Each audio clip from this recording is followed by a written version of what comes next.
pop-up draft on this Friday PFT Live. A combo, and Daniel Jones cannot be an answer to this one, Peter, because it's only running backs who need to show me something in 2023. Yeah. Pop-up running back, show me something draft. I'll give you the first selection. Well, Mike, the one guy who I think really, and this is going to sound odd, because I don't even think he's going to get the first carry for his team.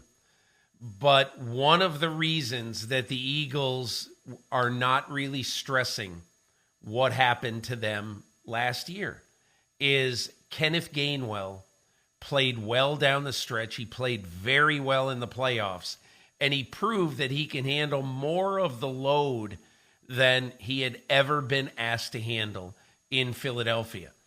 I think you're going to see Kenneth Gainwell this year become, if not a sole number one, I think he's going to be close to a co-number one in a talented stable of running backs in Philadelphia. Yeah, they added DeAndre Swift after the Lions used the 12th overall pick on Alabama running back Jahmyr Gibbs, but they've got plenty of guys they can count on, but somebody needs to step up and be the number one guy. I like that one. One of the continuing themes in recent weeks has been, what are the Vikings going to do with Dalvin Cook? It feels like it's a matter of time before he's gone. He's gone from their Twitter header, replaced by my first selection, Alexander Mattison. He's got 4 years in the NFL. He has performed well in the games when Dalvin Cook is injured, but he doesn't have that home run threat, that ability to break it and just go like we see Cook do. Mattison needs to step it up this year. He needs to run hard. He needs to get faster if that's physically possible, given the 4 years he has in the NFL. But he's the guy now in Minnesota. Doesn't have a huge contract, but he's clearly going to be the guy, and he needs to step up and give the Vikings that running game to balance out their passing game. Mike, my next guy is going to be Bijan Robinson. There's been an overload of information about Bijan Robinson. I dare say that Bijan Robinson in this draft was more famous and more anticipated than Saquon Barkley was 4 years ago. And the reason I say that is because I think people look at Bijan Robinson as a guy who can also be a slot receiver.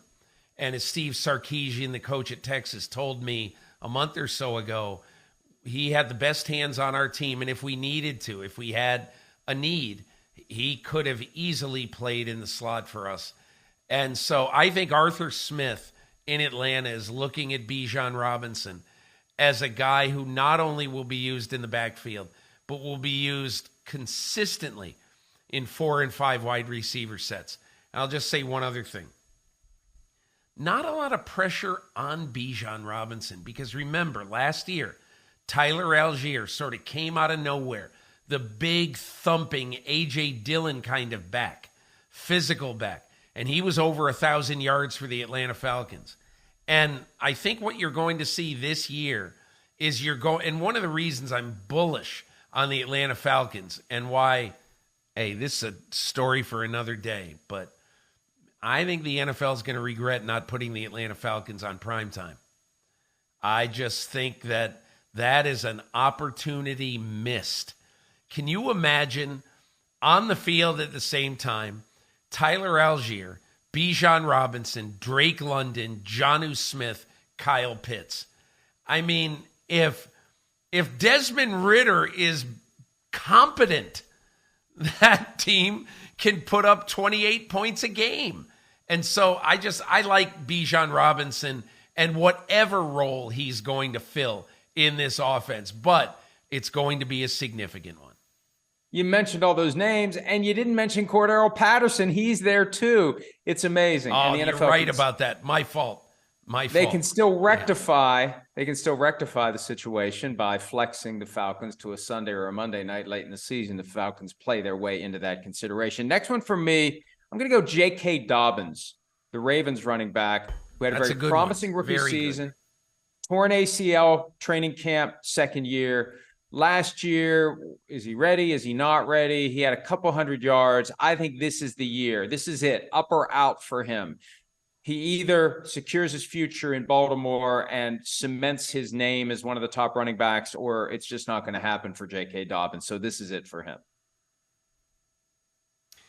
I'll give you one that is you're probably going to just raise your eyebrows and say, you got to be kidding me. But I'm going to give you Rashad White of the Tampa Bay Buccaneers. And to me, the reason is, okay, Rashad White, they had an awful running game last year in Tampa. But I think one of the things that the Buccaneers have done, and I don't think the Buccaneers are going to be very good. Obviously, I had them ranked 31st in my rankings last week. But they have to